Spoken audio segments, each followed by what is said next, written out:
தொடங்க இருக்கின்றது.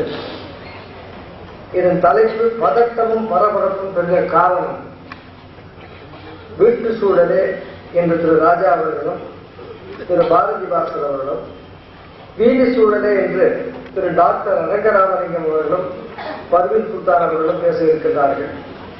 அதோடு சேர்த்து தான் சம்பாதிக்கின்ற ஒரு வருவாயிலே ஒரு பகுதியினை பொதுமக்கள் நலனுக்காகவும்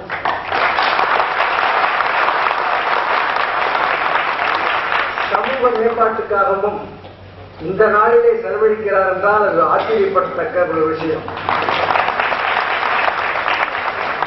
அப்படி அவர் நினைவிலே ஒரு தோற்றம் ஏற்பட்டு கிட்டத்தட்ட 252 நிகழ்ச்சிகள் ஒரு வருடத்திலே நடத்துகிறார். அதிலே சென்னையில் இருக்கின்ற 12 சபாக்கள் நிறுவனங்கள் அவருடன் இணைந்து 144 நிகழ்ச்சிகளும், கோயில்களிலும் வேறு பொது இடங்களிலும் ஒரு தனியார் நிகழ்ச்சிகள், அதாவது மதத்துக்கு பற்றியோ அல்லது ஒரு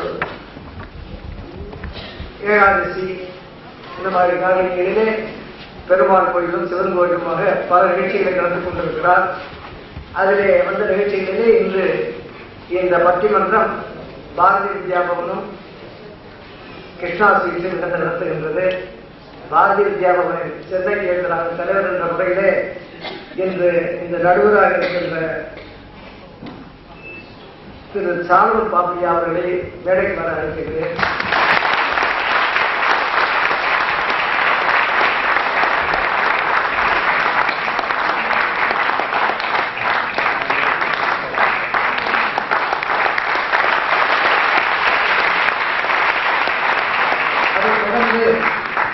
வீட்டு சூழலே என்ற தலைப்பிலே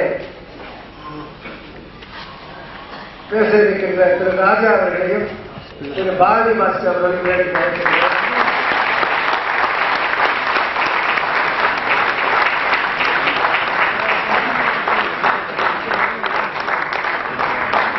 வீட்டு சூழலே என்ற தலைப்பிலே பேச இருக்கின்ற திரு டாக்டர் அரங்கராமலிங்கத்தையும் பர்வீன் சுல்தான் அவர்களையும் வேலைக்கு அழைக்கின்றனர்.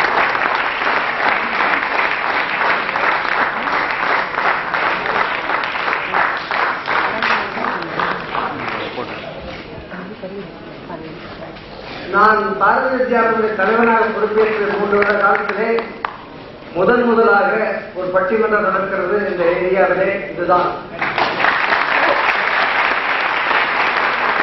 அதுவும் கிருஷ்ணாசி துணையுடன் பாரதியார் நிறுவனம் கைகோட்டு நடந்து கொண்டிருக்கின்றது. இந்த நல்ல காரியங்களிலே அதற்கு முரளியவர்களுக்கு பாரதிய வித்யாபவன் அவர்கள்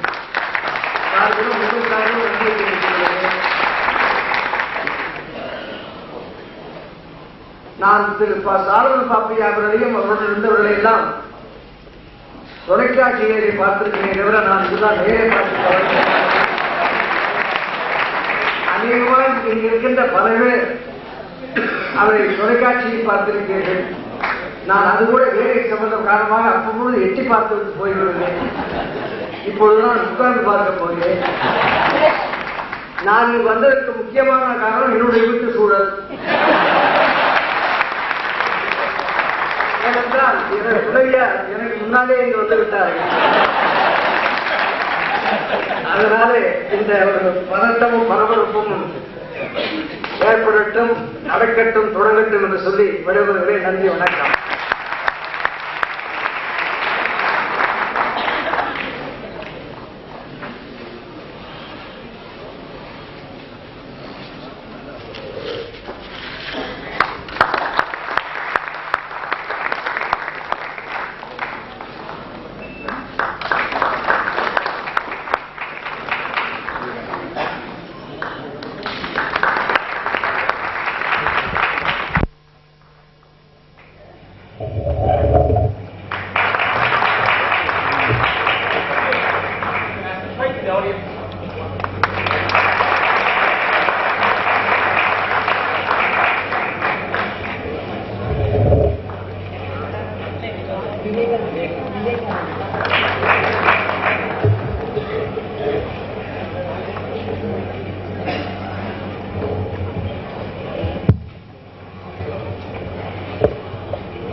பாரதி வித்யா பவனம், ஸ்ரீ கிருஷ்ணா ஸ்வீட்ஸ் நிறுவனத்தாரும் இணைந்து நடத்துகின்ற இந்த 250 நிகழ்ச்சிகள் ஆண்டுக்கு என்ற வேள்வியில் எங்களையும் ஒரு பாத்திரமாக பயன்படுத்திக் கொள்வதற்கு இசைந்து எங்களை பயன்படுத்திக் கொண்டிருக்கின்ற ஸ்ரீ கிருஷ்ணா ஸ்வீட்ஸ் நிறுவனத்து சான்றோர் பெருமக்களே,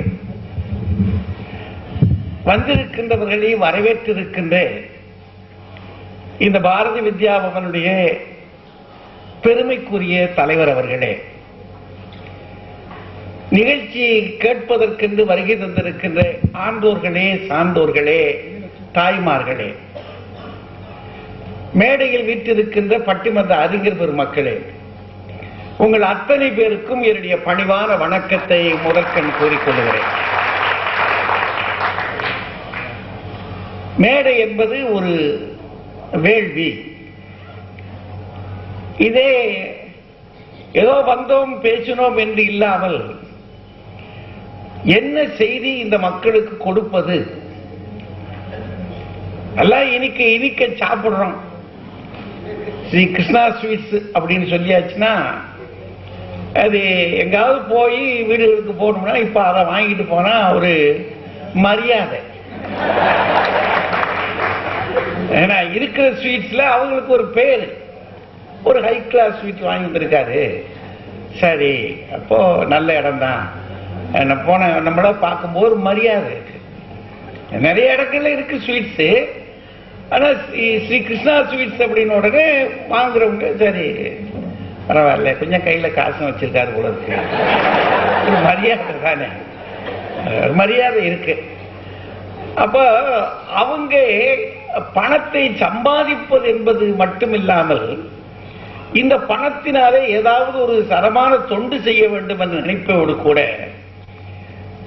செவிக்கு விருந்து, அவங்க நாவிற்கு கொடுக்கிற விருந்தோடு கூட செவிக்கும் விருந்து கொடுக்க வேண்டும், சிந்தைக்கும் விருந்து கொடுக்க வேண்டும் என்று சொல்லி இப்படி நிகழ்ச்சிகளை ஏற்பாடு பண்ணி அதுல பாரதி வித்யா பவன்ல இதான் முதல் பட்டிமன்றம் என்ற பெருமையை அவருக்கு மட்டும் எங்களுக்கும் கொடுத்திருக்கிறாங்க.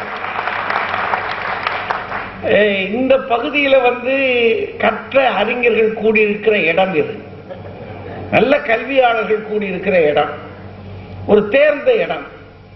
அந்த இடத்துல ஒரு சிந்தனையை தூண்டுகிறார் போல தலைப்புகளும் கொடுத்து என்ன செய்யலாம் பேசலாம்.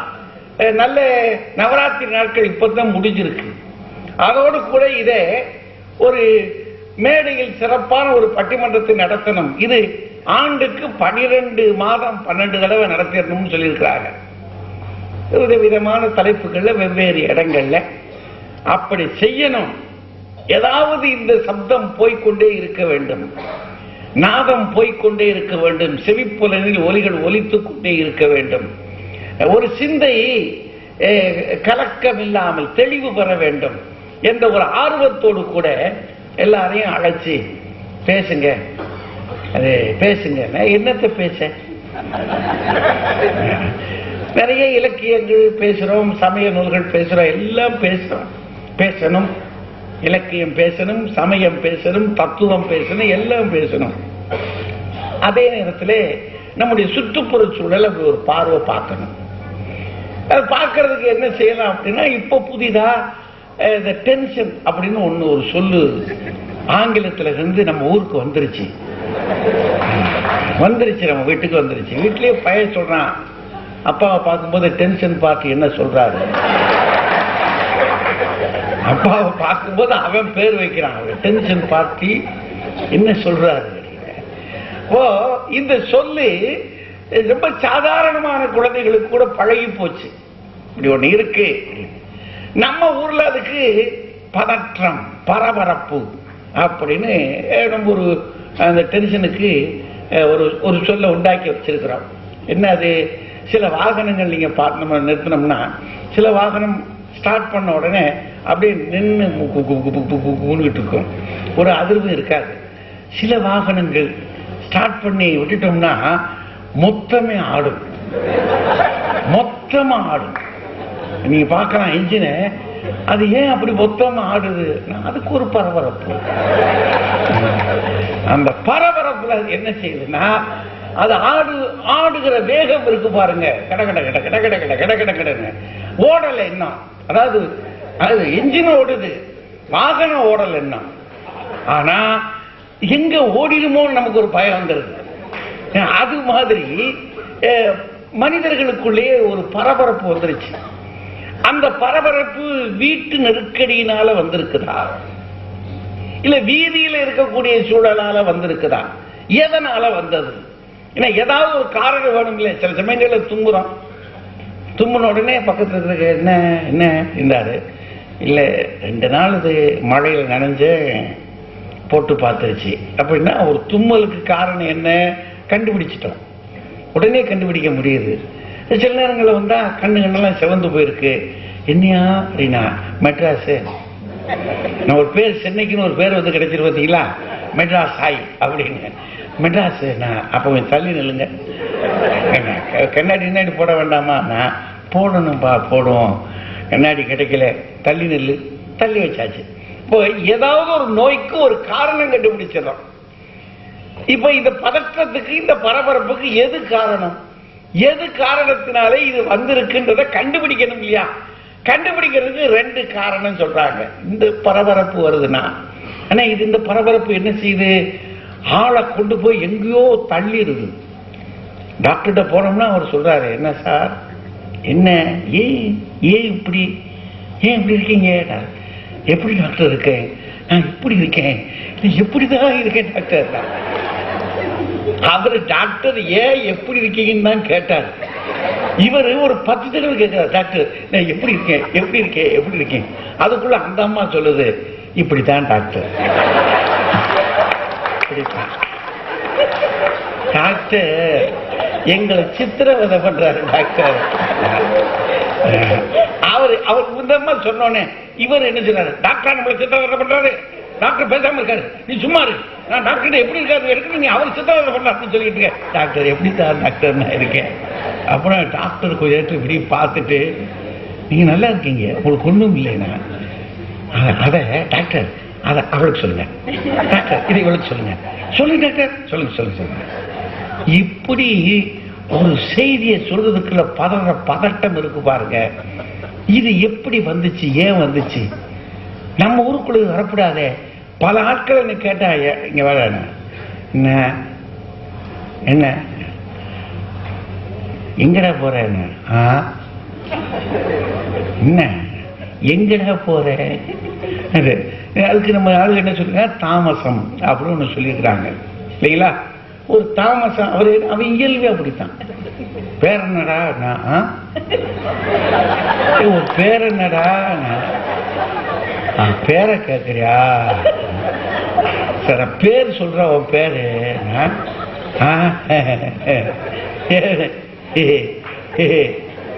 பேர் என்னன்னு சொல்லல. அதுக்கு அது நம்ம பெரியவங்க என்ன செஞ்சாங்க, வேற தாமச குணம்னு சொன்னாங்க. தாமசம் சரி இருந்துட்டு போட்டோம். சில ஆளுக்கு படு வேகம், பேர் என்ன அப்படின்னு, உனக்கு அதுக்கு பேரு, நீ எனக்கு பேர் வைக்க போறியா? இல்ல உங்க வீட்டுல எதுவும் வச்சிருக்காங்களா? நீ எனக்கு எதுவும் சொந்தக்காரனா?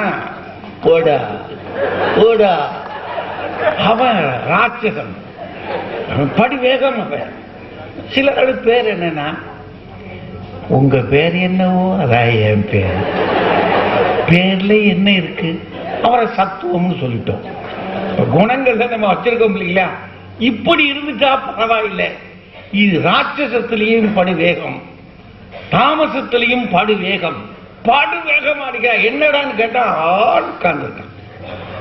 இந்த ராட்சச வேகம் இருக்கு பாருங்க, இது இந்த உடல் இருக்க எஞ்சினை ரொம்ப பாடுபடுத்திக்கிட்டு இருக்கு. இந்த உடல் எஞ்சினை பாடுபடுத்தினா பரவாயில்ல, இது பாடுபடுத்துறதுனால வீடு அல்லோலமா இருக்கு.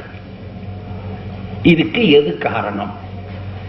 ஒரு 2 பேர் இந்த பக்கத்தில் இருக்கிறவங்க, அவங்க ஒரு ராஜாவும் அவங்க திருமதி பாரதி பாஸ்கர் சொல்றாங்க, வீட்டு நிலைமை அப்படி இருக்கு, வீடாக இருக்கு, வீட்டுல வச்சது வச்ச இடத்துல இருக்க மாட்டேங்குது.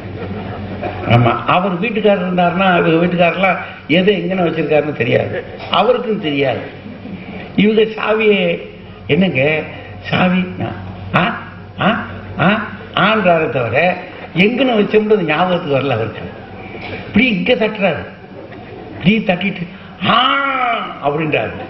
சொல்லிட்டு போய் பார்க்குற இடத்துல காணோம். அதுக்குள்ள அவர் மகன் அங்க கடத்திட்டான் வேற இடத்துக்கு.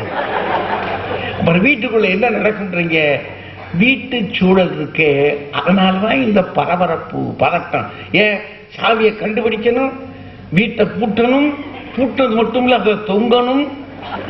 ஏன்னா அது வேற பார்க்க வேண்டியதுல, தொங்கிட்டு திரும்ப போய் ஸ்கூட்டர் ஸ்டார்ட் பண்ணிட்டு ஒரு தடவை அதை பார்த்துக்கிடணும். அதுக்குள்ள இந்த அம்மா சொல்லும், அந்த அந்த மேல இருக்க நாதாங்கிய போட்டீங்களா, ரெண்டையும் இழுத்து போட்டது சரியா, மேல நாதாங்கி கீழே நாதாங்கி இருக்கையா, அதை போட்டே ஐயானா சந்தேகம் வந்துருச்சு. இருந்தா வர்றேன். அதுக்குள்ள இந்த அம்மா என்ன சரியனோ என்ன சரியனோ, ஏங்க அதை போட்டைகளானா போட்டேன்னு சொல்ல தெரியலையே, போட்டைகளா போட்ட ஞாபகம் இருக்கு, இருந்தாலும் வர்றேன் என்ன ஆகும். இதுக்காகத்தான் சொல்றாங்க இந்த பரபரப்பு இருக்க வீட்டுக்குள்ள. சரி, இது ரெண்டு கேட்டுக்கிட்டு இருக்கும் போதே சின்ன பையன் மம்மே மம்மே என்னடானா என்னடானா வாடா, கதவை திறக்க போறான்லடா, உள்ள போடா. இருங்க இருங்க, அந்த கதவை அவர் இப்பதான் தட்டி பார்த்துக்கிட்டு இருக்காரு. பார்த்துட்டு ஓகே அப்படின்றாரு. இல்லையா இங்க ஒரு ஓகே இருக்கியா, அவன் சொல்லலையா இன்னும் அப்படின்னு உள்ளுக்குள்ள போறாரு பாருங்க. இதெல்லாம் வச்சா என்ன ஆகும்? இதற்கு அப்பால பரபரப்புல ஓடணும் அலுவலகத்துக்கு. அந்த அம்மாவை கொண்டு போய் ஒரு இடத்துல விட்டுட்டு அவர் ஒரு இடத்துக்கு ஓடி, இந்த பிள்ளைகளை கொண்டு போய் ஒரு இடத்துல இறக்கி விட்டுட்டு இத்தனை இருக்கே. இதுதான் நெருக்கடி. இந்த நெருக்கடி, இந்த சூழல் தான் இந்த பரபரப்புக்கும் பதட்டத்துக்கும் காரணம்னு இந்த ரெண்டு பேர்.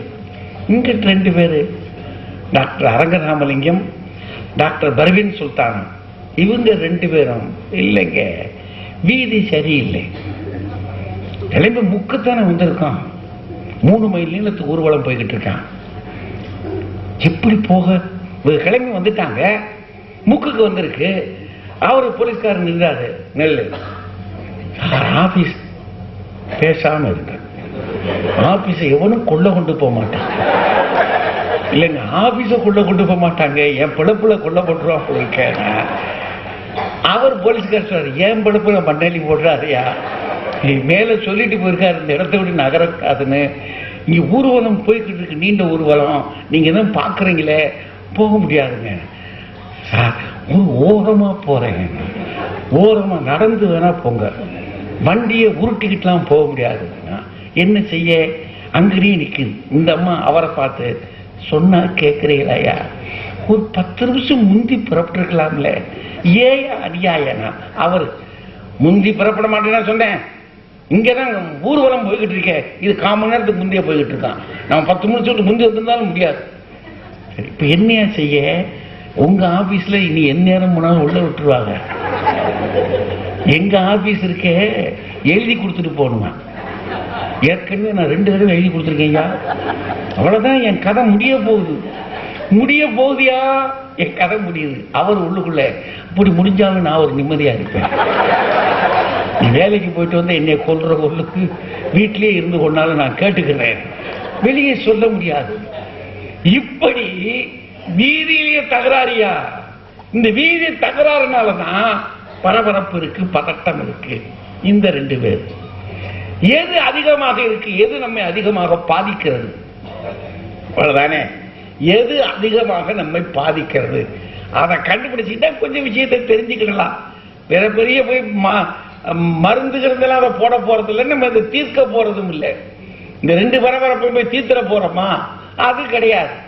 தெரிஞ்சுக்கிறோம், தெரிஞ்சுக்கிட்டு ஏதாவது ஒரு பாடம் அதுல தெரிஞ்சு இதை எப்படி நம்ம வீட்டை பொறுத்தப்பட்டு ஏதாவது செய்ய முடியுமா, அவ்வளவுதான். நமக்குள்ள இந்த கண்ட்ரோல் சுவிட்ச் ஏதாவது இருக்குதா பார்ப்போம் என்று தெரிந்து கொள்வதற்கான ஒரு வாய்ப்பு, அவ்வளவுதான் என்று சொல்லி இப்போது பரபரப்பும் பதற்றமும் பெருக காரணம் வீட்டு சூழ்நிலையே என்ற அணி தொடங்குகிறது. திருமதி பாரதி பாஸ்கர் அவர்கள் தன்னுடைய அணியை தொடங்கி வெற்றி தேட வருகிறார்கள். உங்கள் சார்பில் அவர்கள் அழைத்து அமைகிறேன். நன்றி, வணக்கம். அன்பும் அறிவும் வாய்ந்த நடுவர் அவர்களே, வணக்கத்துக்கும் மரியாதைக்கும் உரிய சக பேச்சாளர் பெருமக்களே, பேரன்பு கொண்டோரே, பெரியோரே, பெற்ற தாய்மாரே, நல்லிளம் சிங்கங்கள், வணக்கம்.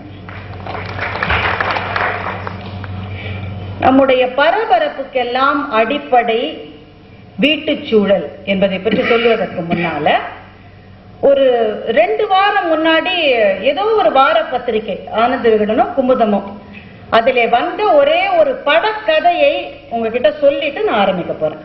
படக்கதைன்னு தெரியல, படம் போட்டு அதன் மூலமாக ஒரு கதையை சொல்லுவது.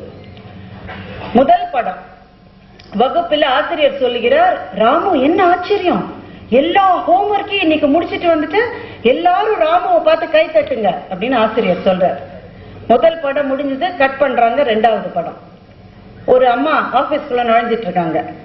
மேனேஜர் சொல்றாரு, மிஸ்ஸஸ் கனகா, இன்னைக்கு நீங்க டயத்துக்கு ஆபீஸ் வந்திருக்கீங்க, நம்பவே முடியலையே, என்ன ஆச்சரியம். கட் பண்றாங்க. 3வது படம், இன்னொரு அலுவலகம். எம்டி சொல்றாரு, மிஸ்டர் கோபால், சொன்ன நேரத்துக்கு சொன்னபடி ரிப்போர்ட்டை கொடுத்திருக்கீங்க, இது மாதிரி ஒரு தடவை கூட முன்னாடி நீங்க செஞ்சதில்ல, வெரி வெல் டன் அப்படின்னு அவர் சொல்றாரு. அது கட் பண்றாங்க. 4வது படம், வகுப்பிலே பாராட்டு பெற்ற மாணவனும் அலுவலகத்திலே நேரத்துக்கு வந்த அம்மையாரும் எம்டியிடம் பாராட்டு பெற்ற அந்த மனிதரும் வீட்டுல வந்து சந்திக்கிறாங்க. கணவன், மனைவி, பிள்ளை. அம்மா சமையல் பண்ணிட்டு இருக்காங்க, பையன் ஹோம்ஒர்க் பண்ணிட்டு இருக்கான், அவர் ஏதோ ஆபீஸ் வேலை பண்ணிட்டு இருக்காரு. வீட்டுக்கு ஒரு போன் வருது, சார் 4 நாளா ரிப்பேர் ஆயிருந்த உங்க டிவிய ரிப்பேர் பண்ணியாச்சு, வீட்டுல கொண்டு வைக்கலாமான்னு ஒரு போன் வருது. அப்ப இவங்க எல்லாம் நேரத்துக்கு ஒழுங்கா 4 நாள் மாத்திரம் இருந்ததுக்கு என்ன காரணம்னு புரிஞ்சு போயிருச்சு இல்ல. நம்முடைய பரபரப்புக்கும் படபடப்புக்கும் இன்றைய வாழ்க்கை சூழ்நிலையில் மிகப்பெரிய காரணம், மனசாட்சியை தொட்டு எல்லாரும் சொல்லுங்க, ஒரு சின்ன இடியட் பாக்ஸுக்கு நம்முடைய நேரத்தை எல்லாம் நாம் அடிமை சாசனம் எழுதி கொடுத்திருப்பது காரணம். வீதி ஒன்னும் காரணம் இல்லை. நம்முடைய நேரம் நம்முடைய கட்டுப்பாட்டிலே இல்லாமல் நழுவி போய் விட்டதற்கு வீட்டிலே நமக்கு செல்ஃப் டிசிப்ளின் இல்லைன்னு பொருள். அப்படி டிவியத்தான் பாக்குறோமே, ஏதாவது உபயோகமா கத்துக்கிறோமா? ஒரு அம்மா சொல்றாங்க, வெண்டைக்காவை உடைச்சு பார்த்துதான் வாங்கணும், தேங்காய தட்டி பார்த்துதான் வாங்கணும். நமக்கு தெரியவே தெரியாது பாருங்க, இவங்க சொல்லி நம்ம தெரிஞ்சுக்கிறதுக்கு. இல்ல, வெண்டைக்காய தரையில போட்டு உடப்பையலா, இல்ல தலையில கல்ல போட்டு உடப்பையலா? அப்படி யாராலும் புரிந்து கொள்ள முடியாத அபூர்வமான செய்திகளை தொலைக்காட்சியில இருந்து நம்ம தெரிஞ்சுக்கிறோமா? தொலைக்காட்சி வந்ததனால் நம்முடைய வீடுகளிலே இருந்த சுமூகமான சூழ்நிலை என்பதை தொலைத்துக் கொண்டிருக்கிறோம். விருந்தோம்பல் என்பது நம்முடைய வீடுகளின் பண்பு இல்லையா? நாம் ஒருவரோடு ஒருவர் கலந்து பேசுவதனால படபடப்பும் டென்ஷனும் குறைஞ்சு போய் சுமூகமான வாழ்க்கை உறவுகள், மனித சங்கிலிகள் இன்னமும் ரொம்ப பலமாக இருந்த காலங்களிலே இவ்வளவு படபடப்பு இல்லையே. இன்னைக்கு வீட்டுக்கு ஒருத்தர் வராங்கன்னாக்க வெட்டி ஒலியும் போது எவனும் வந்து தொலைச்சிடக்கூடாதுன்னு இல்ல சொல்றோம். ஆமாங்க, முடிய போற நேரம் அப்படி வந்தா நாங்க என்ன செய்யறது? ஆமா, ஒரு வீட்டுக்கு போயிருந்தேங்க, ரொம்ப நாளா வா வான்னு கூப்பிட்டு இருந்தாங்க, நான் போயிருந்தேன். நான் போன உடனே வாமா பாரதி, வந்துட்டா நாசமா போறவன்ட்டாங்க. ரொம்ப மனசு கஷ்டமா போச்சு எனக்கு. அப்புறம் தான் புரிஞ்சுது, வாமா பாரதினது எனக்கு, வந்துட்டா நாசமா போறவனது டிவியில மாமியாரா வந்த வடிவக்கரசியை பார்த்தேன். வாழ்க்கை சூழ்நிலைகளை நாம் இழந்து விட்டோம் இல்லையா? இப்போ சில பேரு ராத்திரியெல்லாம் தூங்குறாங்க, காலையில எழுந்து பஸ் பிடிச்ச உடனே சில பேர் தூங்குவாங்க, பாத்திருக்கீங்களா? பஸ்ல ஏறின உடனே தூங்குவான். சில பேரு ஒரு 5 ரூபாய் நோட்டை மோதிரத்துல வச்சு இப்படி வச்சுட்டே தூங்குவோம். கண்டக்டர் அந்த 5 ரூபாவை எடுத்து டிக்கெட் அங்க நுழைச்சிட்டு போகணும். இப்ப ராத்திரி முழுக்க தூங்கினவனுக்கு காலையில எழுந்த உடனே ஏன் தூக்கம் வருது? ராத்திரியில மிட் நைட் மசாலா பார்த்தா காலையில தூக்கம் வரும்.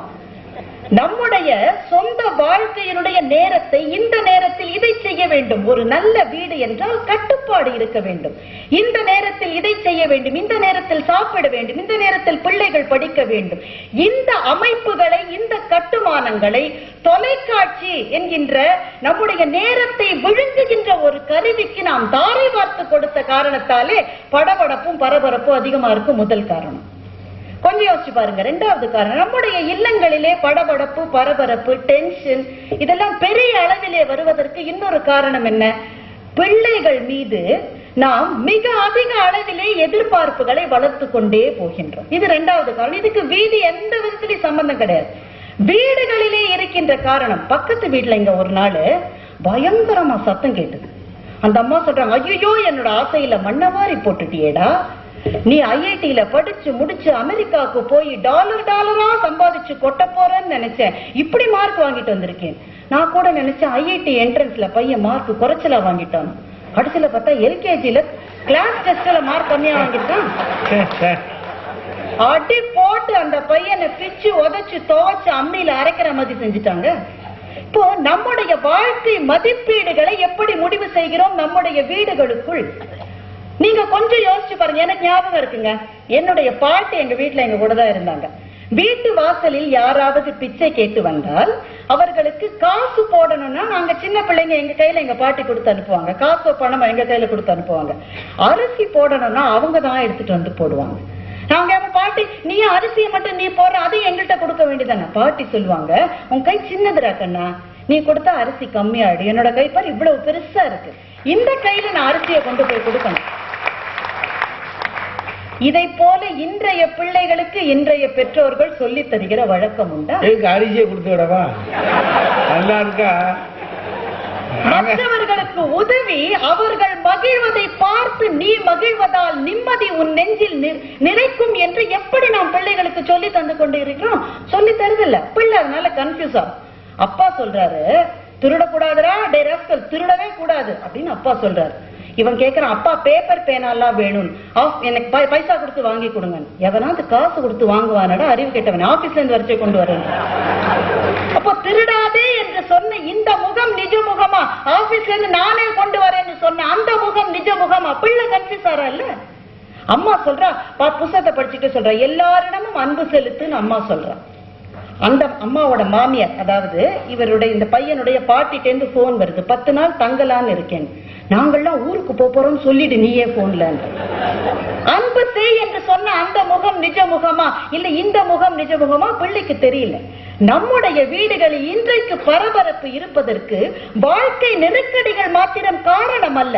நம்முடைய வாழ்க்கையிலே நமக்கு உதவி செய்த முதியவர்களை, மூதாதையர்களை வீட்டிலிருந்து தரத்துட்டோமே, அது இல்ல காரணம். ஒரு கவிஞன் அதனால்தான் எழுதினா, வீட்டின் பெயரோ அன்னை இல்லம், அன்னை இருப்பது முதியோர் இல்லம். இது அல்லவா காரணம்? வீட்டிலே இருந்து டென்ஷனான தருணங்களை குறைத்த முதுமை என்பதை வீட்டில இருந்து கிளப்பிட்டோம் இல்லையா? இது வீடுகளிலே இருக்கின்ற கணவர்கள் மனைவிகளினுடைய மனம் சம்பந்தப்பட்ட விஷயம். இதுக்கு வீடுக்கு சம்மந்தமே கிடையாது. வீட்டுல இடம் இல்லன்னு அவங்க காரணம் சொல்லுவாங்க. இல்ல, மனம் இருந்தால் பறவை கூட்டில் மான்கள் வாழலாம், வழி இருந்தால் கடுகுக்குள்ளே மலையை காணலாம். இடம் இல்லாதது வீட்டுல இல்ல, நம்ம மனசுக்குள்ள. வீட்டிலே இருக்கின்ற உறவு பாலங்களை தகர்த்து விட்டோம். அதனால டென்ஷன் ஜாஸ்தியா போச்சு வீட்டுக்குள்ள.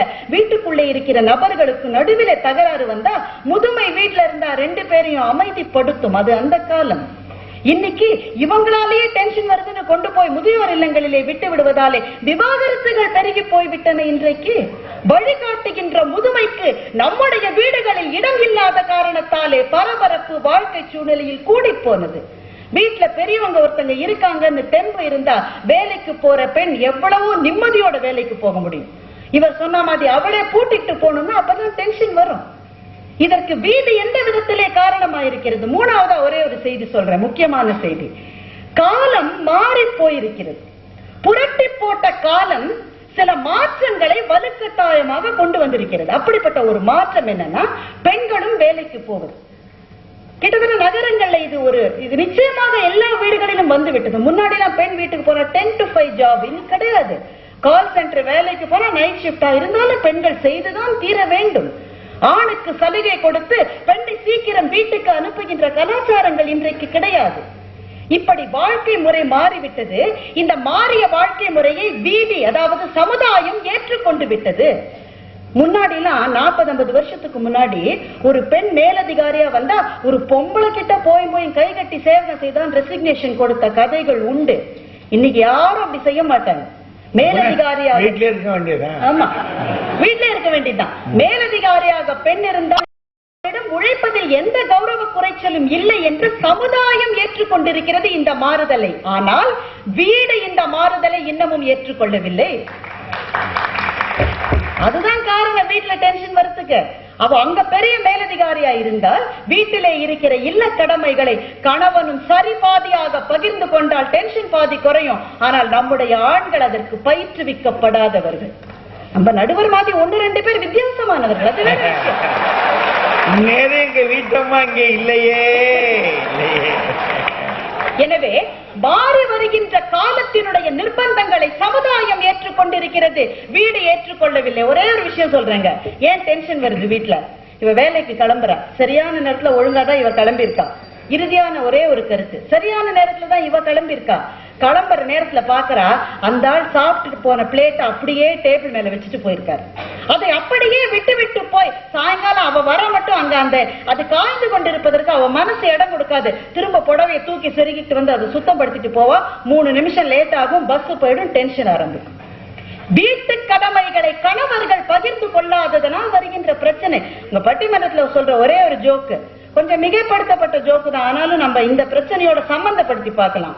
ஒரு வீட்டுல 4-5 பசங்க. அம்மா சொன்னாங்க கணவர்கிட்ட, இன்னைக்கு ஒரு நாள் ஆபீஸ்ல சீக்கிரம் வந்துட்டீங்க, நீங்க பார்த்து தூங்க வைங்க, நான் கொஞ்சம் வெளியில போய் எங்க அம்மாவை பார்த்துட்டு வரேன்னு போயிட்டு வராங்க. திரும்பி வந்தப்ப என்ன பசங்களும் தூங்கிட்டாங்களா? எல்லாரும் தூங்கினாங்க. பச்சை ட்ரௌசர் போட்டவன் மட்டும் கொஞ்சம் கூட அடங்காம எதிர் வீட்டுக்கு எகிரி போனா மிதிச்சு அவனை தூங்க வச்சிருக்கேன். அட பாவி மனுஷன், அவன் எதிர் வீட்டு பிள்ளைதான். கொஞ்சம் மிகையான நகைச்சுவை. ஆனால் பிள்ளை வளர்ப்பு என்ற சுமை இன்னமும் நிச்சயமாக பெண்களின் கையிலே இருக்கிறது. ஆண் அதை பகிர்ந்து கொள்வதில்லை. எனவே மாறி வருகின்ற காலத்தின் சூழ்நிலையை சமுதாயம் ஏற்றுக்கொண்டது, வீடு இன்னமும் முழுமையாக ஏற்றுக்கொள்ளவில்லை என்ற காரணத்தாலே வீட்டிலே பரபரப்பு, படபடப்பு. எனவே அடிப்படையிலே நேர கட்டுப்பாடு, டைம் மேனேஜ்மெண்ட் என்பதை நாம் பயிலவில்லை. இது முதல் காரணம். கடவுள் காத்தால 86,400 ரூபாய் உங்க கையில கொடுத்து இன்னைக்கு சாயங்காலத்துக்குள்ள நீங்க இதை செலவழிக்கணும்னா நிச்சயமா செலவழிச்சிருவோம் இல்லையா? இன்னைக்கு சாயங்காலத்துக்குள்ள செலவழிக்கலன்னா எக்ஸ்பயர் ஆயிடும்னாக்க ரொம்ப கஷ்டத்தோட அதை நம்ம அதை அனுபவிச்சு செலவழிப்போம். அதே போல கடவுள் காலையில் 86,400 வினாடிகளை நமக்கு கொடுக்கிறார், நாம் அதை சரியாக செலவழிப்பதில்லை. நேர கட்டுப்பாடு நம் கையிலே இல்லை என்பது முதல் காரணம். வீட்டுக்குள்ளே இருந்த நம்முடைய முதுமை வெளியேற்றப்பட்டு விட்டது இரண்டாவது காரணம். மாறி வருகின்ற கால சூழலை சமுதாயம் ஏற்றுக்கொண்ட அளவு வீடு ஏற்றுக்கொள்ளவில்லை என்பது மூன்றாவது காரணம். இந்த 3 காரணங்களுக்கும் அடிப்படையிலே இருப்பது வீடுதான் என்று சொல்லி வாய்ப்புக்கு நன்றி பாராட்டி அமைகிறேன். வணக்கம். பாரதி பாஸ்கர் ரொம்ப தெளிவா சொல்லிட்டாங்க, அவங்க வீட்டுல என்ன நடக்குது. வீட்டுக்காரரை இங்க வந்தா திட்டணும், வேலையை பகிர்ந்து கொள்ளலை. ஆண்களும் வேலையை பகிர்ந்து கொள்ள வேண்டும், வீட்டு வேலையை. அது ஒரு முக்கியமான காரணம். அதனுடைய பகிர்ந்து கொள்ளாததுனால இந்த பெண்களுக்கு என்ன நெருக்கடிகள்லாம் ஏற்பட்டிருக்கு அப்படின்ற விஷயத்தை சொல்லி எல்லா மாற்றங்கள் ஏற்பட்டு போச்சு. அந்த பழைய நம்முடைய மரபு கட்டுமானங்கள் எல்லாம் தகர்ந்து போனது, தளர்ந்து போனது. அதனுடைய விளைவுகளும் இங்க இருக்குது அப்படின்னு வரிசையா சொல்லி வீடுதான், வீட்டு சூழல் தான் அப்படின்றதுக்கு ஒரு பின்னணி போட்டு ஆனந்த விகடனில் இருந்து தொடங்கிட்டாங்க. சரியா தான் இருக்கு. இப்படியும் இருக்குது. நம்ம வீடுகளை பார்க்கும்போது அதிகாலை பொழுதுல இப்படி இருக்குது, அதை சொல்றாங்க. இல்லை, வீடு என்ன செய்யும்? இல்லை, வீதி தான், அங்கதான் இந்த தகராறுகள் எல்லாம் நமக்கு வந்து சேருது அப்படின்னு சொல்றதுக்கு டாக்டர் பர்வீன் சுல்தானா வாங்க.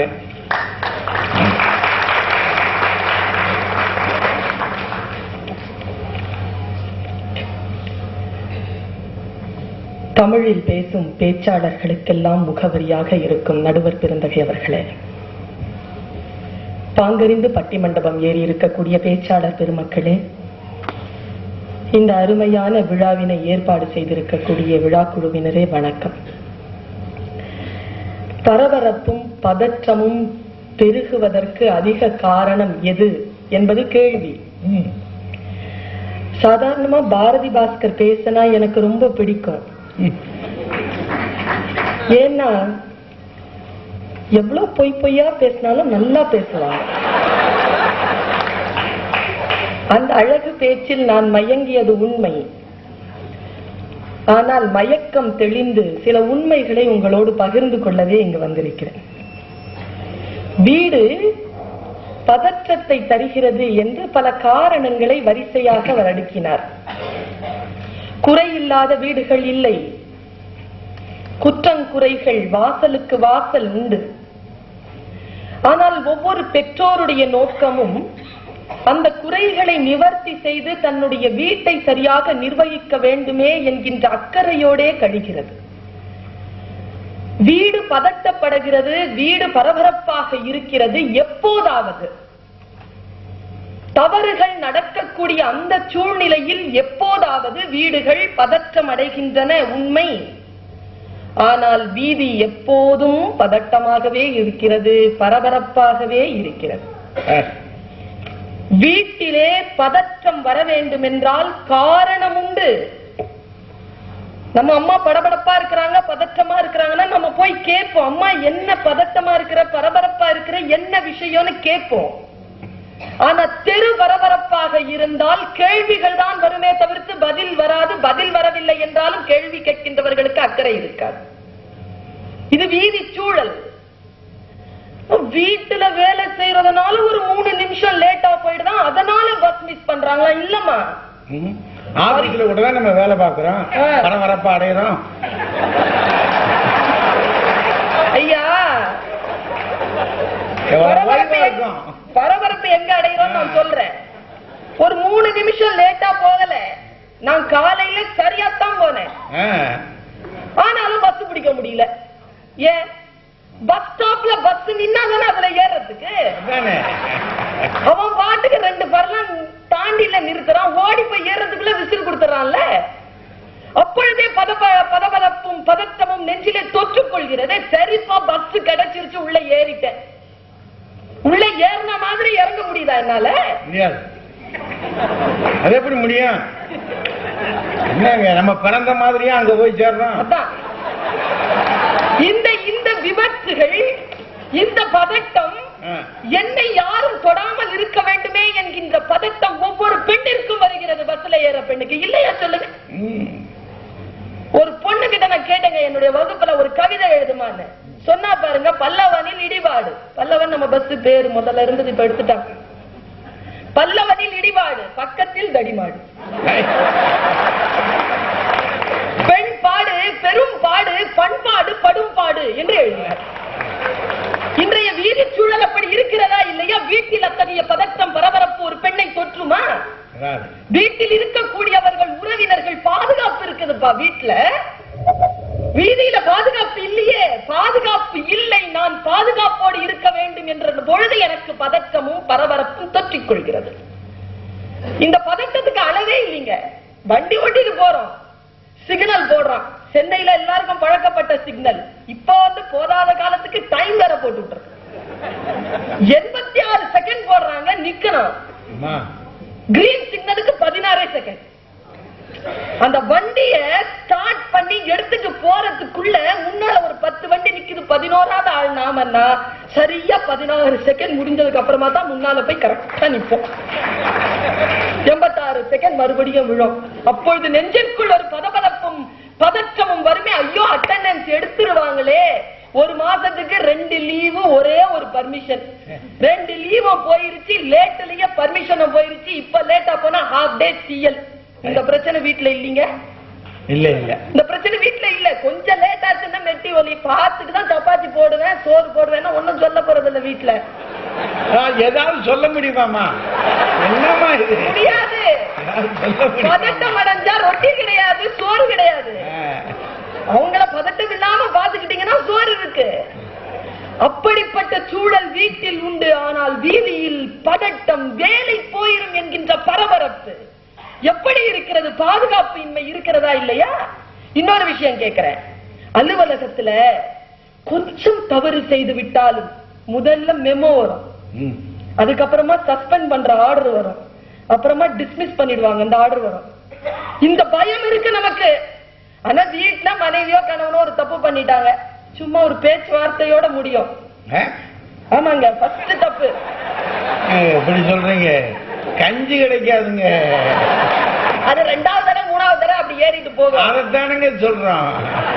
கடைசி பேச்சுவார்த்தை நின்று போகும், அப்புறம் மறுபடியும் அது தொடங்கி போயிடும். இவ்வளவுதான். இந்த பயம் இல்லை. வெளியில போய் பாருங்க, இது முறை சார்ந்த அலுவலகங்களில் மட்டும்தான் இந்த பிரச்சனை என்று இல்லை. லேட்டா போனா வேலை கிடைக்காது, வேலை போயிடும், டிஸ்மிஸ் ஆர்டர் கையில வரும், லாஸ் ஆஃப் பே வரும். பதட்டம் நமக்கு முறை சார்ந்த அலுவலகங்கள் மட்டுமே இருக்கிறது என்று சொல்லாதீர்கள். முறை சாராத கூலி வேலை செய்யக்கூடிய சாதாரண தொழிலாளர்களுக்கும் இது பிரச்சனை. இந்த பிரச்சனை இருக்குங்க. வயல்ல ஒருத்தி களை எடுத்துட்டு இருக்கா பாருங்க, அவ குழந்தை பச்சை உடம்புக்காரி, 3 மாசம் ஆகுது குழந்தை பெற்று, வயல்ல வேலை செய்யறதுக்கு வரணும். வேலை நடந்துட்டு இருக்கு, தொட்டில குழந்தை அழுவுது. வந்து பால் கொடுக்க முடியுங்கிறீங்க, ஏன்னா வரப்புல பண்ணையார் உட்கார்ந்துருக்கான். முடியும்? அப்ப அந்த தாயினுடைய பதபதப்புக்கும் பரபரப்பிற்கும் என்ன பதில் சொல்லும் இந்த சமுதாயம்? இருக்கே வீதியில அறிவுமதி எழுதினார். அதனால்தான் தொட்டிலில் குழந்தையின் அழுக்குரல், வயலில் ஒருத்தி, வரப்பில் பண்ணையார், வயலில் சொட்டியது தாய்ப்பால் என்று எழுதினானே. இந்த பரபரப்பிற்கு எங்கே போய் பதில் சொல்லுவது? இந்த பதட்டத்திற்கு எங்கே போய் பதில் சொல்லுவது? வீட்டுல வதந்தி கிடையாதுங்க, வீட்டுல வதந்தியே கிடையாது, வீதியில தான் வதந்தி இருக்கு. என்னமா வதந்தி? உங்க வீட்டு வதந்தியா, எங்க வீட்டு வதந்தியா? பிள்ளையாரு பால் குடிக்கிறார். எவ்வளவு பரபரப்பு! முக்கில இருக்கக்கூடிய பிள்ளையார் வாயில எத்தனை பேர் ஸ்பூன்ல பால் கொண்டு போய் ஊட்டி இருக்கிறாங்க. ஒரு இந்த போர்ச்சுவர் எஸ்டேட்ல ஆலிகாரில வேலை செய்யறாங்க, மலர்கொடி சுகுமாரன் ஒருத்தங்க, அவங்களுடைய மக வாசல்லயே அந்த பிள்ளையார் இருக்கு, இவங்க போய் கொடுத்திருக்காங்க. கொடுத்துட்டே இருந்தா பால் உள்ள போயிட்டே இருக்கு. ஒரு கட்டத்துல குழந்தை சொல்லிச்சா, அம்மா பால் கொடுத்தது போதும் நிறுத்து. ஏன்னு கேட்டாங்க. பிள்ளையாருக்கு வயிறு சரியில்லை போல இருக்கு, பின்னால பால்லாம் வடிஞ்சு போயிட்டு இருக்கு. இந்த பதட்டம், இந்த பரம் எல்லோருக்கும் பச்சைப்படவானின்னு யாரும் சொல்லிட்டாங்க. என்ன அநியாயம்! யாருக்கும் தாலி பாக்கியம் இருக்கிறது சொல்லிட்டாங்கன்றதுனால கோயிலுக்கு போய் எத்தனை பேர் தாலி போட்டு யார் சொன்னார்கள் என்று தெரியாது. இந்த பதட்டம், இந்த பரபரப்பு வீதியில் சாத்தியம், வீட்டில் இல்லை. சுடும் வரை நெருப்புங்க, சுற்றும் வரைக்கும் தான் பூமி, போராடும் வரைக்கும் தான் மனிதன். இந்த மனிதன் வீதியில் இருக்கக்கூடியவன், வீட்டில் இருக்கக்கூடியவன் இல்லை. போராடினால்தான் எல்லாம் கிடைக்கும், போராட்டம் இல்லாமல் எதுவும் இல்லை என்ற சூழல் வீதியில் தானே இருக்கிறது. நீங்க என்ன சொன்னீங்கம்மா? வீட்டுல இருக்கிற டென்ஷன் ஆபீஸ்க்கு, ஆபீஸ்ல இருக்கிற டென்ஷன் வீட்டுக்கு. கொஞ்சம் யோசிச்சு பாருங்க இந்த 2 விஷயம். இப்ப வீட்டுல இருக்கக்கூடிய டென்ஷன் ஆபீஸ்க்கு எடுத்துட்டு போக முடியுமா? பாரதி பாஸ்கர் மாதிரி மேலதிகாரிகள் கொண்டு போகலாம், ஏன்னா இறக்கி வைக்கிறதுக்கு கடைநிலை ஊழியர் வரைக்கும் ஆள் இருக்கு. அதே ஒரு பியூனுக்கு பிரச்சனைனா அவன் எடுத்துட்டு போக முடியாது. ஆனால் அது மேலதிகாரியாக இருந்தாலும் கடைநிலை ஊழியராக இருந்தாலும் ஆபீஸ்ல நடக்கிற அத்தனை பிரச்சனையும் டென்ஷனையும் வீட்டுக்கு எடுத்துட்டு வரான். எல்லாத்தையும் போட்டு உடைக்கிறதுக்கு வீடுன்னு ஒண்ணு இருக்கு. அங்க தட்டு பறக்குதுன்னா, அங்க பிரச்சனை நடக்குதுன்னா வெளியில ஏதோ சார் பண்ணிட்டு வந்திருக்கிறாருன்னு அர்த்தம். சார் யார்கிட்டயோ வாங்கி கட்டிட்டு வந்திருக்கிறாருன்னு அர்த்தம். இந்த டென்ஷன் வீட்டுல இருந்து போறது இல்லைங்கல்ல, வீதியில இருந்து வீட்டுக்குள்ள வருது. ஒரு விஷயம் சொல்லுவாங்க, வீட்டை இப்படி பேசிட்டாங்க, பாரதி இப்படி பேசியிருக்க கூடாது. ஏனால் குடும்ப நிறுவனத்தின் மீது அதிகமாக நம்பிக்கை வைத்திருக்கக்கூடிய அவர்கள் பேசக்கூடாதுங்க. வீடு அமைதி கொடுக்கிற பொக்கிஷமான இடமுங்க. எவ்வளவு பரபரப்பு இருந்தாலும், எவ்வளவு பதற்றம் இருந்தாலும் அதை இறக்கி வைக்கக்கூடிய சுமை தாங்கிங்க வீடு.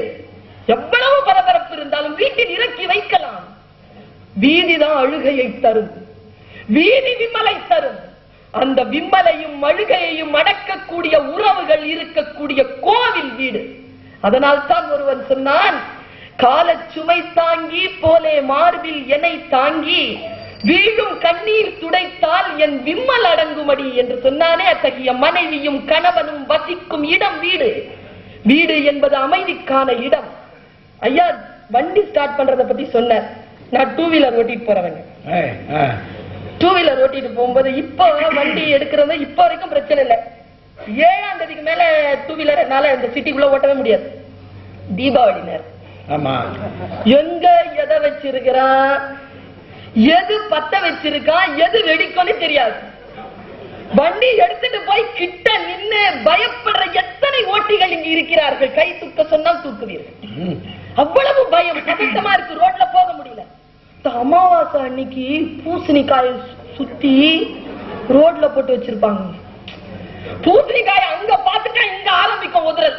இன்ஜின் உதறதோ இல்லையோ, ஓட்டவங்க உதறிட்டு தான் கிட்ட போகணும். ஏன்னா கொஞ்சம் பற்றுச்சுன்னா வழுக்கி விட்டுரும். இந்த மாதிரி வீட்டுல இருக்கா? இல்ல இல்ல. வீட்டுல கவனமாக இருக்கிறார்கள். எப்பொழுதேனும் கவனம் கொஞ்சம் சிதறலாம். அதற்கு வருத்தப்படுகின்றவர்கள் உண்டு.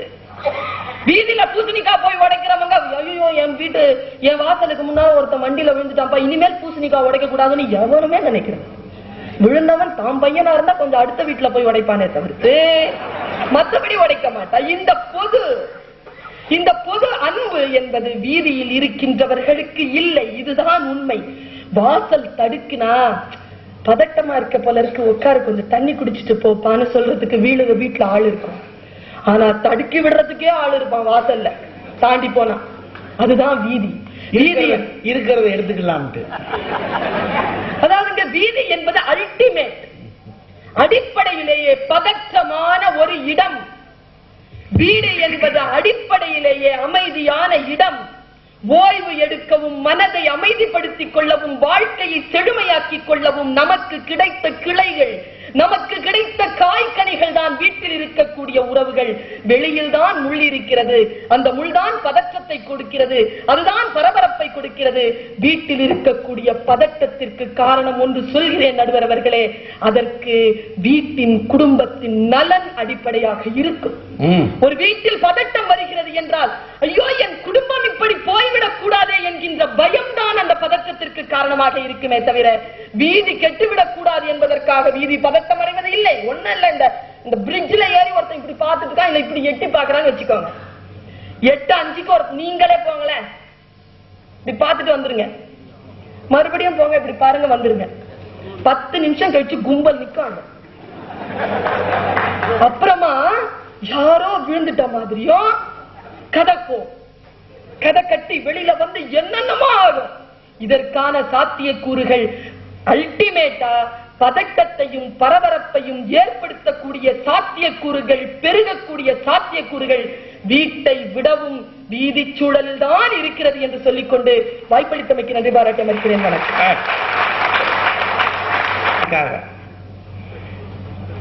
இந்த நேரம் அந்த நேரம் இல்லை, எதுக்குத்தான் பரபரப்புன்னு சொல்ல முடியாது.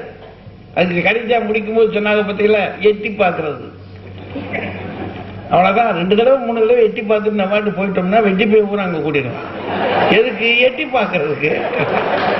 அப்புறம் அதுக்கு ஒரு படம் ஆயிரம் கதை. அதுதான் வதந்தி. வதந்தியை கட்டி விட்டு அவ்வளவுதான். அன்னைக்கு பொழுது அவருக்கு சரியா போச்சு. பரபரப்புக்கு இருக்கிற இடமே வீதிதாயா. என்னென்ன பாடுபட வேண்டியிருக்கு. ஒரு பஸ்ல ஏறணும்னு நின்னோம்னா இந்த பஸ் நிக்குதா, அது ஒரு 10 அடி 20 அடிக்கு தள்ளி போய் நிக்குது. சரி, ஏறினா முடியுதா, ஏறினபடி இறங்க முடியுதா கேட்கிறாங்க. எத்தனையா நெருக்கடிகள் இருக்கு. வீட்டுக்குள்ள நெருக்கடி இருந்துச்சுன்னா அதுக்கு காரணம் வீதியில நெருக்கடி இருந்ததுதான். அதுதான் வீட்டையும் பாதிச்சிருக்கு அப்படின்னு அழுத்தமா சொல்லி முடிச்சுட்டாங்க. குழப்பம்தான். அங்க பதட்டம் இருக்கோ இல்லையோ, இப்ப நமக்கு பதட்டம் இருக்கு இல்லைங்களா? என்னடா இது, இங்கே சொல்லும் பதட்டம், அங்கேயும் பதட்டம், ஏதாவது ஒரு கழுதை இருந்துட்டு போகுது அப்படின்னு நினைக்கிற மாதிரி 2 பக்கம் பதட்டம் இருக்குன்னு தெரியுது. வந்தீங்களா?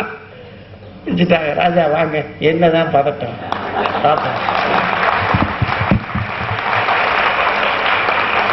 பட்டிமன்ற நடுவர் தமிழறிஞர் அவர்களே, 2 அணிகளையும் சார்ந்த அறிஞர் பெருமக்களே, பாரதிய வித்யா பவனையும் கிருஷ்ணா ஸ்வீட்ஸையும் சார்ந்த பெரியோர்களே, வருகை இருந்திருக்கக்கூடிய பெரியோர்களே, தாய்மார்களே, இளைஞர்களே, உங்கள் அனைவரையும் வணங்கி மகிழ்கிறேன். எனக்கு முன்னால் பேசிய டாக்டர் பர்வீன் சுல்தானா அவர்கள் இங்கே வந்து உண்மையை மட்டுமே பேசினார்கள். ஆமா, அப்படி சொல்வதுதான் ஒவ்வொரு மேடையிலும் அவருக்கு வழக்கம். ஓ அப்படியே. நல்ல செய்திகளை சொன்னார்கள். எப்பவுமே வீதி பரபரப்பாகவே இருக்கும், வீடு அப்படி இருக்காது, வீதியினாலே பரபரப்பு தான் அப்படின்னு ஒரு செய்தி சொன்னாங்க. பரபரப்பா இருந்தால்தான் அதற்கு பெயர் வீதி, இல்லைன்னா அன்னைக்கு பந்துன்னு அர்த்தம். அதுவும் கவர்மெண்ட் ஸ்பான்சர்டு பந்துன்னு அர்த்தம், இல்லாட்டி ஒரு கட்சி ஓட்டிடும். அதனால வீதி என்பது பரபரப்பாக இருக்க வேண்டும் என்கிற இலக்கணத்துக்கு உட்பட்டது. அதிலிருந்து விடுதலையாகி அமைதியாக இருக்க வேண்டும் என்கிற இலக்கணத்துக்கு உட்பட்டது வீடு. இப்ப இதுவும் கெட்டு போச்சுன்றதான் நாங்க சொல்றோம். இது அவங்க ஏறக்குறைய ஒத்துக்கிட்டு இருக்காங்க. அது வண்டியில ஏறின மாதிரியே இறங்க முடியுமான்னு ஒரு கேள்வி. அப்படின்னா அதே பஸ் ஸ்டாப்ல தான் வந்து இறங்கணும். ஒரு ரவுண்ட் அடிச்சு திரும்பி மந்த வழியில ஏறினா மந்த வழியிலே வந்து இறங்கலாம், ஒரு சீட்டை பிடிச்சு உட்கார்ந்துடலாம். வெளியில வாகனங்கள் சரியில்லை, பஸ் கூட்டமா இருக்குன்னா ஒரு ஆட்டோல போலாம், இல்ல இன்னும் வசதி இருந்தா ஒரு கால் டாக்ஸில போலாம், அரை டாக்ஸில போலாம். ஆனா வீட்டுல சரியில்லைன்னா எங்க போறது? ஏதோ குளத்துல போய் உட்காரலாம், அங்கேயும் எட்டி பார்க்க ஆள் வருன்னு வேற சொல்லியிருக்கீங்க. ஆனா ஒரு விஷயம் பாருங்க, ஒரு ஆள் எட்டி பார்த்தோன்னே 10 பேர் கூடி எட்டி பார்க்கறான்னா அவனுக்கு எல்லாம் பரபரப்பே இல்லைன்னு அர்த்தம். பரபரப்பா இருக்கவன் எட்டி பார்ப்பானா? ஒரு வேலையுமே இல்லாம சும்மா இருக்கிறதுனால எட்டியாவது பார்ப்பாங்க. அதத்தானே நான் வெட்டி பையன்னு சொன்னேன். எட்டி பார்த்து ஜாலியா அந்த டெண்டுல்கர் சொல்ற மாதிரி அராம்சையா இருக்கிறவன போய் நீங்க அவன் பரபரப்பா இருக்கிறான்னா என்னம்மா கணக்கு இது? தெருவுல சிக்னல் இருக்கா, சிக்னல்ல இருக்கிறது நிமிஷம் அந்த வினாடி கணக்கு போடுறாங்களா, அது அவங்களுக்கு கஷ்டமா இருக்குன்றாங்க. அதுல போடும்போது பாத்தீங்கன்னா ரிலாக்ஸ் அப்படின்னு போட்டிருப்பான், இந்த ரெட் சிக்னல்ல போட்டுட்டு 90 செகண்ட் போட்டிருப்பான். அது நமக்கே தெரியும். இன்ஜின் ஆஃப் பண்ணிட்டு முடிஞ்சா சுத்தி முத்தி பார்க்கலாம், பாக்குற மாதிரி யாராவது இருந்தா. அப்படி இல்லைன்னா விதியன் வந்துட்டு நிக்கலாம். ஆனா வீட்டுக்குள்ள கிளம்புற அவசரத்துல இந்தமா உள்ள போய் ட்ரெஸ் பண்ண பூட்டிக்கிடுச்சுன்னு வைங்க கதவை, ஏதாவது இண்டிகேஷன் இருக்கா எத்தனை செகண்ட்ல கதவு திறக்கும்? 90 செகண்டோ 190 செகண்டோ 490 செகண்டோ வரும் வரைக்கும் நம்ம நட திறக்கிற வரைக்கும் பேசாது இருக்கணும். அங்கதான் பரபரப்பு, கணவன் மனைவிக்குள்ள சண்டை வருது. அதை தெரிஞ்சுக்கங்கம்மா. அப்புறம் ஆபீஸ்ல லேட்டா போனா வேலை போயிருமா. எந்த நாட்டுல? இந்தியாவிலையா? இங்க வேற டிஸ்மிஸ் ஆனாலே உள்ள வந்து உட்கார்ந்து பழைய சம்பளம் வாங்கி நாங்க எல்லாத்தையும் பரபரப்பா பண்ணுவோம், அப்புறம் ஜாலி பண்ணி விட்டுருவோம். இடையில ஒரு எலெக்ஷன் வரணும், அவ்வளவுதான், வேற ஒண்ணு. நம்ம ஊர்ல இது நிறைய விஷயங்களை நம்ம அப்படியே மாத்திடுவோமா. இன்னொன்னு, அவங்க வேலைக்கு கூப்பிடுறது வந்து தர்மஸ்தாபனம் இல்ல. 9 மணினா 9 மணிக்கு இருக்கணும். ஏதோ சரி போனா போயிட்டு போது, வயசானாலு 58 வயசு ஆகுது, அடுத்த வருஷம் ரிட்டையர் ஆக போறாரு. அவரை போய் 9:58 உள்ளே இருங்கன்னா 58 தாங்க இருக்குன்றாரு, வயசை சொல்லிட்டு இருக்காரு. எப்படிங்க இதெல்லாம் சாத்தியம் இல்லைங்க. ஆனா வீடு பாருங்க, நாம என்ன பண்ணினாலும் வீட்டுக்குள்ள வில்லங்க வந்துருச்சுன்னா சரி பண்ண முடியாதுங்க. அது அவங்களுக்கு தெரியும். வீட்டு டென்ஷன் ஆபீஸ் கொண்டு போக முடியுமா அப்படின்னு ஒரு கேள்வி. உங்களுக்கு தெரியுமா, பள்ளிக்கூடத்துல பசங்க எல்லாம் வாத்தியார் நுழைஞ்சோன்னே யாரையாவது அடிச்சாருன்னா முதல்ல சொல்லுவாங்க, பெருசு வீட்டுல கடிவாய்ப்பு வந்துருக்கு. பசங்களுக்கு தெரியுமா, உள்ள நுழைஞ்சோடனே அவர் ஒரு காரணம் இல்லாம நுழைஞ்சோடனே சடிச்சேன்னு அடிப்பாரு. நான் வர்றேன் எந்திரிச்சு நிக்காம இருக்க, அவன் நிஜமா நின்றுப்பான். அவர் அங்க அடிக்க முடியாது, இங்க கொண்டாந்து அடிச்சு இறக்கிக்கிட்டு இருப்பாரு.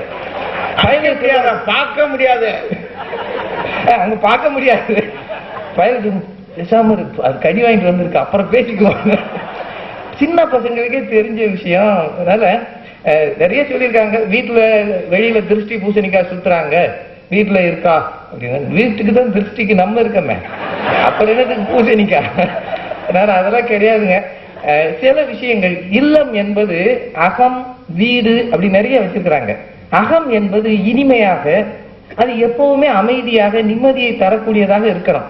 புறம் என்பது எப்பவுமே நெருக்கடிக்குள்ளதாக ஆதி முதல் இன்னைக்கு வரைக்கும் இருக்குங்க. ஒண்ணு வேண்டாம், வீரப்பனை சுடுற வரைக்கும் நமக்கு ஏதாவது டென்ஷன் இருந்ததா? நல்லா யோசிச்சு பாருங்கய்யா. இந்த 16ஆம் தேதியா 18ஆம் தேதி வரைக்கும் நம்ம எல்லாம் தெருவில் ஐயோ அப்பா வந்துடுவான், சுட்டு போடுவான், அதான் போகக்கூடாது. யாராவது சொன்னோமா? சரி, சுட்ட பிறகு நமக்கு ஏதாவது மாற்றம் வந்ததா? 2 நாள் பேப்பர் பார்த்தோம், சுட்டுட்டான் அப்படின்னோம், அவ்வளவுதான், முடிஞ்சு போச்சு. சரி, நானும் ஒரு கேஸ் வந்தது, நமக்கு ஏதாவது டென்ஷன் வந்ததா? பார்த்தோம், படிச்சோம், சிரிச்சோம், பரவாயில்லையே சூப்பரா இருக்கணும், முடிஞ்சு போச்சு. ஜெயலட்சுமின்னு ஒரு கேஸ் வந்தது, ஏட்டு முதல் எஸ்பி வரை அப்படிலாம் சொன்னாங்க. சரி, ஏதோ புண்ணியம் வாங்கி அப்படின்னு நினைச்சிட்டு விட்டுட்டோம். ஆனா இப்ப டாக்டர் அரங்கராமலிங்கமே இருக்காருன்னு வைங்க, அவருக்கு ஒரு போன் வருது, இவர் இல்லாத நேரம். ஒரு சின்ன பொண்ணு பேசிட்டு நீங்க யாருமா? சார் இல்லன்னு வீட்டுல சொல்றாங்க. நான் ஜெயலட்சுமி பேசுறேன், சிவகாசியில இருந்து அப்படின்னு சொல்லட்டுன்னு வைங்க. உண்மையிலேயே இவருடைய அஞ்சல் வழி கல்வியில படிக்கிற மாணவி அது, வேற யாரும் கிடையாது, நீங்க கற்பனை பண்றது கிடையாது. அந்த பொண்ணு நான் ஜெயலட்சுமி சிவகாசி வந்து பேசுறேன்னா அன்னைக்கு இவர் நிலைமை என்ன? அதெல்லாம் யோசிச்சு பாருங்க. வெளியில இருந்து வந்த ஒரு சின்ன பொறி வீட்டுக்குள்ள பூகம்பத்தை ஜப்பான் அடிச்சது பாருங்க முந்தா நாள், அதை உருவாக்கிறோம். வெளியில எப்பவுமே மோசமான சூழல்ல மழை பெய்யுது தெரியும், வீட்டுல இருக்கவங்களுக்கு தெரியும். ஆனா வீட்டுக்குள்ள இருக்கிற பூகம்பம் பாருங்க, அதான் பெரிய விஷயம். ஐயா, ஞாயிறு என்பது ஓய்வு நாள் அப்படிதான் சொல்லியிருக்கிறாங்க. Sunday is a holiday. ஆனா நம்ம வீடுகள்ல ஞாயிறு ஓய்வு நாளா இருக்கா? யாராவது மனசாட்சி படி சொல்லுங்க பாப்போம். சொல்லுங்க ஐயா. அன்னைக்குதான் காலையில இருந்து சாயந்தரம் வரைக்கும் பரபரப்பு. ஒர்க்கிங் டேல பரபரப்பாருங்க சார், ஓய்வு நாள் இல்லையுமா? அன்னைக்கு அந்த அம்மா சொல்லுங்க, ஐயோ எவ்வளவு வேலை இருக்கு, இன்னைக்கு கிளீன் பண்ணணும், வீட்டை துடைக்கணும், வாஷ் பண்ணணும், துணியை காய போடணும், வானம் வேற இப்படி மழை பெஞ்சு விடுது, நான் வேற தலைக்கு குளிக்கணும், தலை காய வைக்கணும். அப்படின்னா என்ன அர்த்தம்? துணி காய வைக்கிறது நம்ம வேலை, தலை காய வைக்கிறது அந்த அம்மா வேலை. இவ்வளவுக்கு இடையில சின்ன பசங்க ரெடி பண்ணணும். அவன் 8:45 எந்திரிச்சு 9 மணிக்கு போர் அடிக்குதுன்றான். எந்திரிச்சது 8:45, 9க்குலாம் போர் அடிக்குதுப்பா, வாட் கேன் ஐ டூ அப்படின்றான். என்னை 2 அடி அடிடா, உன்னை பிள்ளையா பெற்று என்ன பண்றது? ஏதாவது ஒரு பிரச்சனை வீட்டுக்குள்ள வந்துருச்சுன்னா சமாளிக்க முடியலங்க. வெளியில டிராபிக் ஜாம் எப்பவும் இருக்கு சார், எப்போ இல்ல. அதுல நீந்தி வரும்போது அப்பாடா வீட்டுக்கு வந்தாச்சுன்னு ஒரு உணர்வு இருக்கு. உண்மையா இல்லையா? கணவன் மனைவியுமா வீட்டுக்குள்ள வந்தோடனே அப்பா ஒரு வழியா தொலைஞ்சு சனி, என்னைக்குதான் தன் ஊர் உருப்படுமோ சொல்லிட்டு வீட்டுக்குள்ள வந்தோடனே வீட்டுக்குள்ள டிராபிக் ஜாம்னு வைங்க. கிராமத்துல இருந்து 12 டிக்கெட் வந்து இறங்கி இருக்கு.